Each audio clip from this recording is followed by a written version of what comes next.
Instead of dropping a dime on a thief, I decided to drop a case of paper on him from 8 stories up.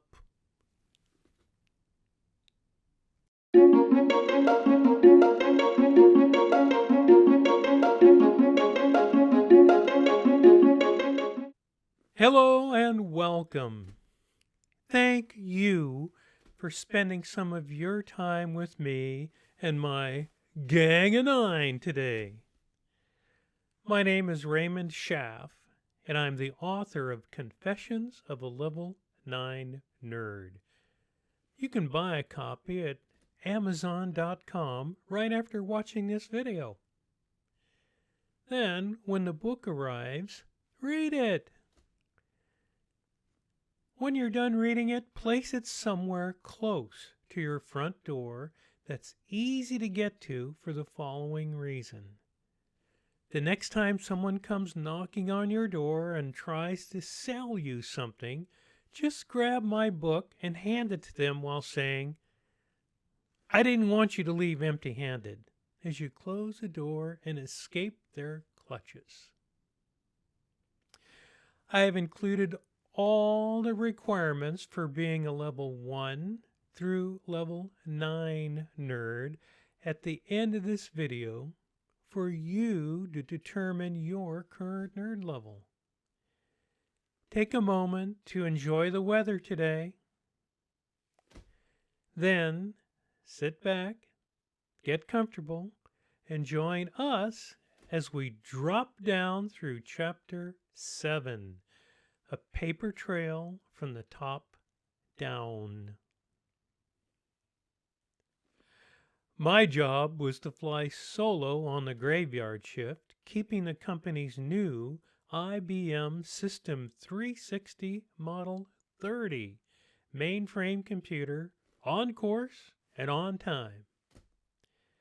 My shift duties including escorting the system's high-speed printer through its long paper dance until all printed reports from the evening's processing collapsed into their respective cardboard delivery boxes. Each evening, I executed a special billing program on the mainframe system that would blast out a couple of pounds of late payment notices for customers unable to meet their mounting credit card debt in a timely manner. The heavy stock fanfold paper contained pre-drilled sprocket alignment holes on both sides and perforated lines at the top and bottom of each sheet in the case. The shocking pink color of the paper was used to alert the customer of their late payment status. The custom design form allowed for a continuous stream of notices to flow into the waiting jaws of our mainframe's high-speed line printer. Once the printer had its way with the late payment notices, it was my turn to feed the long string of completed forms into a bursting machine for final processing. The device stripped off the alignment holes on both edges of the form and burst apart each notice at the bottom and top perforation lines. The finished stack of notices were stuffed into separate mailing envelopes for their uninvited journey to our customers' well-furnished homes. The fanfold stock paper suffered from a random manufacturing anomaly that caused the forms to stick together during the final high-speed bursting process. The resulting paper carnage required a significant amount of quality time with a pair of needle-nose pliers and narrow-shafted screwdriver to floss the gears of the mailing machine back to life.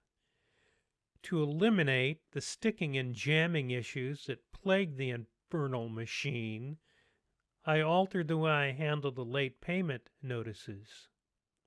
Immediately following the printing process, and before stripping and bursting, I would pitch the forms out our company computer room up on the 8th floor, right out of the window, keeping a firm grip on the last statement in the stack. The fistful of bright pink notices raced down through the night air towards the street below with a rapid whisking sound as each fan-folded page of the report slapped up against the concrete facade of the old 8-story building. Seconds passed before the brisk tug to my fingers indicated that each of the late payment notices had stretched out to their maximum length, thereby eliminating the possibility of the form sticking together when flying through the bursing machine. At this point, all I needed to do was thread my end of the fan-folded report into the bursing machine, which was easy since the machine sat right next to the 8th floor window. Punching the machine's start button began the methodical jerking up the side of the building, one customer late payment notice at a time. I created an unwritten reward policy for the evening's downhill paper drop in order to stay alive during the dead hours of my shift. If the late payment notices stretched all the way down of the face of the building and touched the city sidewalk 8 stories below, I would reward myself with a Snickers candy bar. However, if the stream of paper notices fell short of touching the city sidewalk, I would have to settle for an ice-cold bottle of Coca-Cola. You could say it was a far-reaching policy. The candy and soda rewards lay trapped inside the only vending machines in the building, hidden from public view in the building's basement. Taking the elevator down the 8-story building seemed to be the logical move, but when you're young and dumb, the stairwell hugging the elevator shafts presented the only exciting path down to the vending machines. Eager to pay the machines their coin ransom, I would engage in a nightly foot race with the corporate elevator to claim my sugar-laced bounty. The race originated on the top floor of the building, where I punched the elevator's basement call button. I waited for the elevator's closing door bell to signal the start of the downhill race, sending me full tilt down the adjacent stairwell. The 9 stories of the dimly lit stairways presented multiple obstacles, including janitor carts and discarded furniture boxes. Being fresh out of the military, it just seemed natural to yell marching cadences down through the building, as the only residents at that time of the night were the mice and me. I always lost the race around the 5th floor as the elevator whooshed down past me.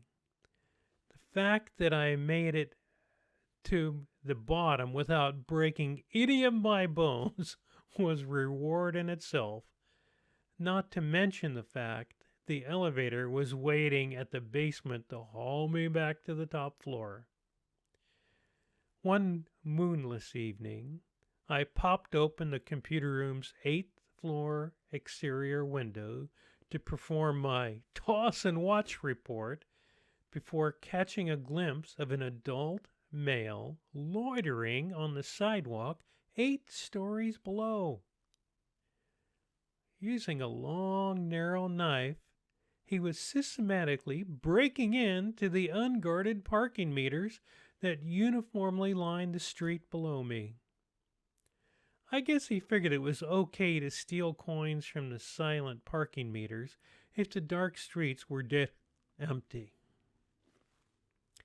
I leaned out the 8th floor window as far as I could and took careful aim at the thief's head with the fan-folded report I had just finished printing, keeping a firm grip on the last late payment notice of the stack I released the report to the tug of gravity. The unfurling report rattled its way down the side of the building towards the intended target below. To my dismay, the only thing that broke was the thief's concentration as the last late payment notice stretched out and snapped short of his head. The thief, startled by the scratching of fanfold paper forms falling down towards him, whipped up his head to witness the end of an 8-story stretch of paper gently curling in the early morning breezes above his head. Realizing the threat, he began yelling at me some kind of garbled compliment. It sounded like, "You're sunny and rich? You're sunny and rich?" Or something like that. I could tell he was attempting to communicate with me non-verbally as well by the way he kept pointing me with the middle finger of his right hand. I'll give him credit for trying to use the longest finger of his hand to get my attention, because I was quite a distance above him. I began to feel sorry for him as he had to stand on the cold, hard, concrete sidewalk so early in the morning while thieving coins from the city's parking meters. I thought about gently tossing him my heavy computer console operator's chair, but decided the chair's wheels might scratch the side of the old beautiful building on the way down before crashing into him. Besides that, I could not afford to pay the cost of a replacement chair. I ran across the computer room to my locker and pulled out a deflated balloon to fill with water, but by the time I got back to my bombing run, the thief was gone. That was the last time I saw that thief. And in all likelihood, it was due to the way I handled my paperwork. Thank you. Thank you.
And finally, it's time to slide open my wall safe for a safe, off-the-wall story. To err is human.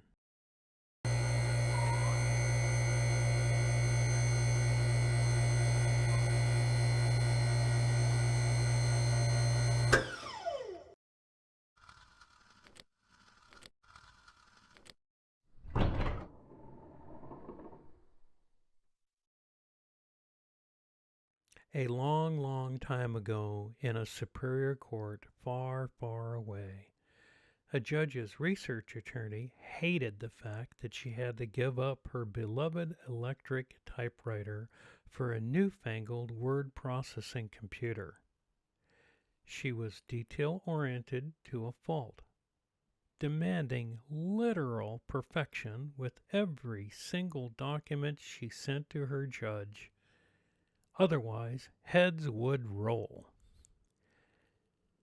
After installing her new word processing system, I was told to personally train the judge's research attorney the basics of word processing computing.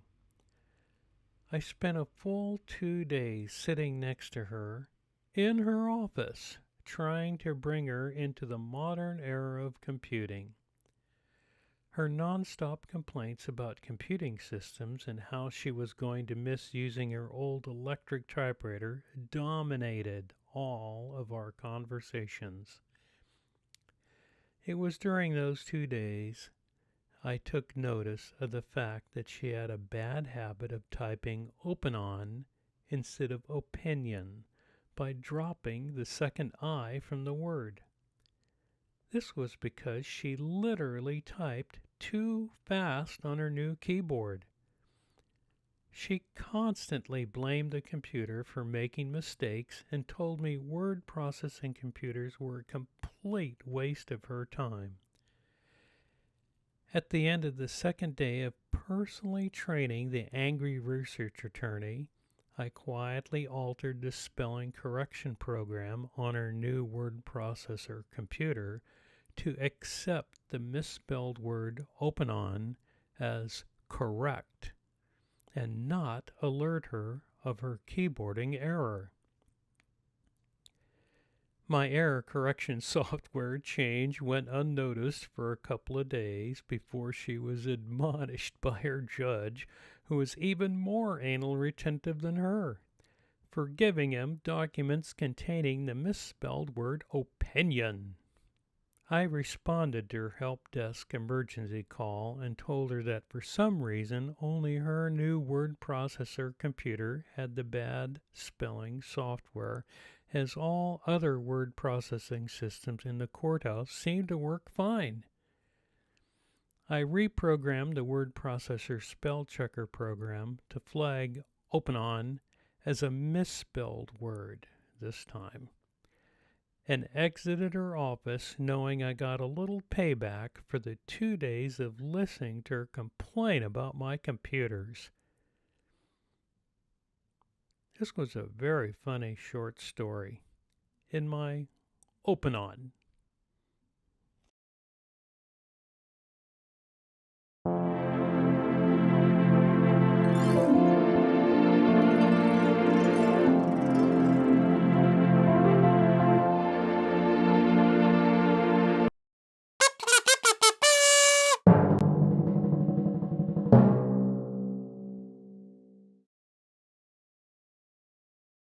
My name is Raymond Schaff, and I'm good friends with him. Cut! My name is Raymond Schaff, and I'm confessing that I am guilty of writing this book. Cut! My name is Raymond Schaff, and I am the author of Confessions of a Level 9 Nerd. And I hate car alarms.